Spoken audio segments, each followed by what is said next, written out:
আসলে থাম্বনেল দেখে যা ভাবতেছেন তা কিন্তু না। এক মাসের কোনো আওয়াজ বিলং হয় না। আপনারা অনেকেই জানেন আমি জার্মানিতে প্রায় 5 মাস যাবত একটা বেকারিতে বেকার হিসেবে আওয়াজ বিলং করতেছি। আজকের ভিডিওতে মূলত কথা বলবো এই 5 মাসের লাস্ট 1 মাসে আমি কি কি করেছি তা নিয়ে। কি কি করেছি বলতে অ্যাকচুয়ালি আমার আউস বিলং প্র্যাকটিক্যাল কাজ প্লাস স্কুল এভরিথিং। তাহলে আপনারা একটা ধারণা পাবেন যারা বেকার নিয়ে আউস বিলং করতে আগ্রহী তাদেরকে কোন কোন দিক নির্দেশনার মধ্য দিয়ে যাইতে হবে। বাই দ্য ওয়ে, আমি ভিডিও শেষের দিকে রমাদান মাস নিয়ে কথা বলবো, কারণ গত 1 মাসে রমাদানও ইনক্লুডেড ছিল। সো ভিডিওটা শেষ পর্যন্ত দেখতে থাকুন। চলুন শুরু করা যাক। আসসালামু আলাইকুম, সবাই কেমন আছেন? আশা করছি ভালো আছেন। আলহামদুলিল্লাহ, আমিও ভালো। গত 1 মাস নিয়ে বলার আগে শুরুর দিকে অর্থাৎ প্রথম মাস নিয়ে বলা যাক, অর্থাৎ প্রথম মাসের কাজকর্ম, শিডিউল, স্কুল, ক্লাস ইত্যাদি নিয়ে। আমি বাংলাদেশ থেকে জার্মানিতে এসেছি 13ই ডিসেম্বর 2023 সালে, এবং এর পরের দিন অর্থাৎ 14ই ডিসেম্বর কোম্পানির সাথে আমার একটা মিটিং হয়, এবং ওই মিটিংয়ে আমি জানতে পারি আমাকে 15ই ডিসেম্বর অর্থাৎ এর পরের দিন কাজ শুরু করতে হবে। সো আমি কাজ শুরু করলাম, অনেকটা এক্সাইটেডও ছিলাম, এবং কাজের ফাঁকে আমি জানতে পারলাম 15ই জানুয়ারি আমাকে স্কুলে যেতে হবে, অর্থাৎ ভোকেশনাল যে স্কুল আছে ওখানে যেতে হবে ক্লাস করার জন্য। 1 সপ্তাহ ক্লাস শেষে আবার ব্যাক করতে হবে কর্মস্থলে। সো সব মিলিয়ে ব্যাপারটা খুবই এক্সাইটেড ছিল। এগুলো হচ্ছে ঠিক প্রথম দিকের কথা। হ্যাঁ, আমি জার্মানিতে মাত্র আসছি, কাজ শুরু করছি, এরপরে স্কুলে যাব এটসেট্রা। সো খুবই আমেজিং ছিল ব্যাপারগুলা।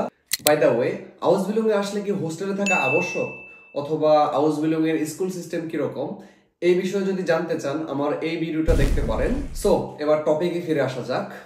বেকারিতে আউস বিলং করতে হলে, অর্থাৎ একজন বেকার হিসেবে আপনি যখন আউস বিলং করবেন, যখন এটা ভাববেন, মাথায় কিন্তু এটা রাখতে হবে আপনার যে আপনাকে রাতে কাজ করতে হবে। আপনার বয়স যদি 18 বছরের কম হয় তাহলে রাতে কাজ করতে হবে না। জার্মানিতে সাধারণত 5টার পর যদি আপনি কাজ শুরু করেন তাহলে সেটা রাত হিসেবে গণ্য হবে না, সেটা দিন হিসেবেই গণ্য হবে। আর যদি 5টার আগে কাজ করেন তাহলে সেটা রাত হিসেবে গণ্য হবে। এবং আপনার বয়স যদি 18 বছরের কম হয় তাহলে আপনি 5টার আগে কাজ করতে অ্যালাউড না। ঠিক আছে? সো আপনাকে অবশ্যই রাতে কাজ করতে হবে যদি আপনি 18 বছরের ঊর্ধ্বে হন। এটা খুবই সিম্পল একটা ব্যাপার। রাতে যদি বেকারি আইটেম গুলা বানানো না হয় তাহলে আসলে বিক্রি করবে কখন? এটা খুবই লজিক্যাল একটা ব্যাপার। জার্মানিতে দেখা যায় খুবই কমন একটা বিষয়, জার্মানরা খুব ভোরে ভোরে ঘুম থেকে উঠে এবং খুব ভোরে ভোরে যে ক্যাফেগুলো আছে বা বেকারি যে দোকানগুলো আছে সবগুলা খুলে ফেলে। এবং সুপার শপ বলেন বা আরো অন্যান্য যে দোকানগুলো আছে প্রায় অনেক দোকান খুলে ফেলে। ইভেন অফিসগুলো শুরু হয়ে যায় 8টা 9টার দিকে। সো খুবই আর্লি শুরু করে জার্মানরা তাদের লাইফটা। আর তাই শুরুর দিকে আমাকে কাজে জয়েন করতে হইতো, যেহেতু আমি নতুন নতুন, আমাকে একবার আর্লি দে নাই, আস্তে আস্তে, অর্থাৎ আমাকে আর্লি যেতে হবে। দ্যাটস আমাকে কাজে আসতে বলা হয়েছিল রাত 3টা 30 মিনিটে। সো আমি রাত 3টা 30 মিনিটে যাইতাম এবং ব্যাক করতাম 9টা, কখনো 10টা এরকম সময়ে। এভাবে প্রায় 1-1.5 মাস চলতে লাগলো। এর পরবর্তীতে আমাকে বলা হলো 1 ঘন্টা আর্লি আসতে, অর্থাৎ 2:30টার দিকে, 2টা 30 মিনিটে। সো আমি রাত 2টা 30 মিনিটে আবার যাওয়া শুরু করলাম এবং ব্যাক করতাম ওই ঠিক 9টা বা কখনো 10টায়। এর প্রায় 1 মাস পরে আমাকে বলা হইলো 1টা 30 মিনিটে আসতে, মানে আরো 1 ঘন্টা আর্লি আসতে বললো। সো আমি 1টা 30 মিনিটে যাওয়া শুরু করলাম এবং এভাবেও প্রায় 1 মাস চললো। এবং এর পরের মাসে আমাকে বললো, অর্থাৎ লাস্ট মান্থ যেটা নিয়ে আমি কথা বলবো ভিডিওতে, সো আমাকে বলা হলো জাস্ট অন টাইম 12টা 40 মিনিট, রাত 12টা 40 মিনিটে আমাকে ওখানে উপস্থিত থাকতে হবে। এবং সেই গত মাস থেকে এখন পর্যন্ত এই যে টাইমিংটা, এই যে শিডিউলটা চলতেছে এবং এটা সামনেও চলমান থাকবে। আশা করি চেঞ্জ হবে না, কারণ ওই সময়টাতেই মানে বেকারিতে যারা সিনিয়র আছে বা মানে অলমোস্ট সবাই সবাই হচ্ছে যে ওই টাইমটাতে শুরু করে কাজ। সো আমিও তাদের সাথে এখন সামিল হয়ে গেছি বা একসাথে ওদের সাথে কাজ শুরু করি। যেহেতু আমাকে রাতে কাজ করা লাগে, অর্থাৎ 12টা 40 মিনিটে অন টাইমে আমাকে ওখানে উপস্থিত থাকতে হয়। সো ঘুমানোর একটা ব্যাপার আছে, অর্থাৎ ঘুমের শিডিউল, ঘুম থেকে ওঠার শিডিউল। সো আমি নর্মালি 5টা 6টার দিকে ঘুমিয়ে পড়ি, মানে ঘুমাতে যাই, অ্যাকচুয়ালি ঘুমিয়ে পড়ি বলতে ঘুম আসতে লেট হয়, এবং 12টায় ঘুম থেকে উঠে যাই। উঠে হচ্ছে যে একটু খাওয়া দাওয়া করে, রাতের খাবার আসলে তখনই খাই, খেয়ে হচ্ছে যে কাজে চলে যাই। সো এটা হচ্ছে যে আমার শিডিউল বলা যায়, বর্তমান শিডিউল। আই থিঙ্ক এটা সামনেও চলবে, চলমান। অ্যান্ড এখন আসে হচ্ছে গিয়ে রমাদান নিয়ে। লাস্ট মান্থে কিন্তু রমাদানও ছিল। হ্যাঁ, ঈদ, রমাদান সবকিছু ছিল। সো রমাদান নিয়ে যদি আমি বলি, শুরুর দিকে রমাদানগুলো আমি যদি শুরুর 15টা রমাদান নিয়ে বলি, সেক্ষেত্রে জার্মানিতে দিন একটু বড়। জার্মানি বলতে ইউরোপের দিন কিন্তু বড়, হ্যাঁ। এখানে ইফতার হতো প্রথম 15 দিনে 6:30 7টা এরকমের দিকে। সো তখন আমাকে প্রায় 14 ঘন্টার মতো রোজা থাকা লাগতো, এবং এর পরের 10 দিন বা 15 দিন তখন কিন্তু 1 ঘন্টা অটোমেটিক বেড়ে গেছে। এটা হচ্ছে যে ইউরোপিয়ান একটা টাইমিং সিস্টেম। সো এক্ষেত্রে 1 ঘন্টা আরো বেড়ে গেছে, অর্থাৎ লাস্টের 15 দিন আমাকে রোজা থাকতে হয়েছিল 16 ঘন্টা, আমাকে বলতে ইউরোপে যারা থাকে প্রত্যেককেই। সো তখন ইফতার ছিল 8:30, মানে 8টা 8:30 এরকম। তো এখানে যে একটা ব্যাপার, সেটা হচ্ছে যে আমি কখন সেহরি খাইতাম, মানে এটা শুনলে হয়তো একটু অবাক হবেন।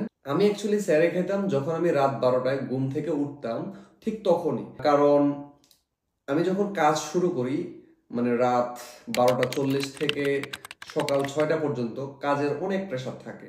মানে নর্মালি হচ্ছে যে 6টার আগে কোনো ব্রেক নেওয়ার সিস্টেম নেই। তো আমি শুধুমাত্র রমাদান মাসের জন্য কোম্পানিকে বলেছিলাম যে রমাদান মাস, মানে এই মাসে তো 1 সপ্তাহ স্কুলও আছে, সো আমাকে 2-3 সপ্তাহের জন্য হচ্ছে যে এই সুযোগটা দেন যে আমি কাজের ফাঁকে জাস্ট 20-25 মিনিটের একটা ব্রেক নিব এবং সেরেটা খেয়ে আবার কাজে ব্যাক করব ভেরি সুন। সো আমাকে এই সুযোগটা দেয়া হলো না, এবং আমাকে ডিরেক্ট না করে দিছে যে তুমি এটা করতে পারবে না, আমাদের কাজে ব্যাঘাত ঘটবে। তুমি হচ্ছে যে কাজ শুরু করার আগে বাসা থেকে খেয়ে দিয়ে একবার রেডি হয়ে চলে আসতে হবে তোমাকে। কারণ এখানে একটা ব্যাপার ছিল, এখানে একজন মুসলমান অর্থাৎ সিরিয়ান ভাই হচ্ছে যে হাউস বিলং করতেছে, ওনার 3rd ইয়ার চলতেছে। সো উনি হচ্ছে যে এভাবে করে আসতেছে, হ্যাঁ, কাজের শুরুতে সেহরি খেয়ে দেন কাজ শুরু করতো। সো আমাকে আমার কোম্পানি বলে আব্দুলও এভাবে করতেছে, তোমাকে এভাবে করতে হবে, হ্যাঁ। সো আমাকে হচ্ছে যে সেহরি খাইতে হতো রাত 12টায়, এবং রোজা থাকতে হইতো ধরেন আরো বেশিক্ষণ বলা যায়। তবু আমি কাজের ফাঁকে ফাঁকে মুখে আমি খেজুর নিয়ে যেতাম, কলা কেটে নিয়ে যেতাম। সো যখন সুযোগ পেতাম মুখে 2-1টা দিতাম সেহরির টাইম পর্যন্ত, এবং পানি খেতাম। একটু তৃষ্ণা বেশি পাইতো, কারণ আমি যেখানে কাজ করি তার পাশেই হচ্ছে যে এই যে বেকিং ওভেনটা, ঠিক আছে, বড় যে ওভেনটা আমার খুব পাশে, দ্যাটস ওয়াই খুব তৃষ্ণা পাইতো, হ্যাঁ। সো একটু টাফ ছিল। জাস্ট 3 সপ্তাহের জন্য, 1 সপ্তাহতে স্কুল ছিল, তখন আবার জাস্ট নর্মাল শিডিউল। অ্যান্ড যখন ছুটির দিন ছিল তখন তো নর্মাল শিডিউল ছিলই। এটা হচ্ছে যে আমার রমাদানের বিষয়। অ্যান্ড ঈদের দিনের যে ব্যাপারটা, ঈদের দিনও আমি ছুটি পাই না, আপনাদেরকে হয়তো বা বলা হয়েছে বা একটা ব্লগের মধ্যে জানানো হয়েছে, আপনারা হয়তো বা দেখছেন, যদি না দেখে থাকেন ভিডিওটা দেখতে পারেন।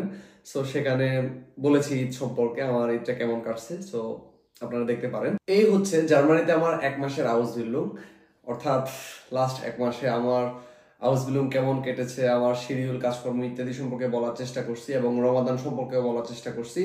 আই থিঙ্ক ভিডিও আপনাদের ভালো লেগেছে, এবং আজকের ভিডিও এতটুকুই। নেক্সট ভিডিওতে সম্ভবত কথা বলবো আউসবিল্ডিং সম্পর্কে, অর্থাৎ একটু বিস্তারিত কথা বলার চেষ্টা করব। সো নেক্সট ভিডিওতে দেখা হচ্ছে খুব শীঘ্রই। আশা করি সবাই ভালো থাকবেন, সুস্থ থাকবেন। আল্লাহ হাফেজ, আসসালামু আলাইকুম।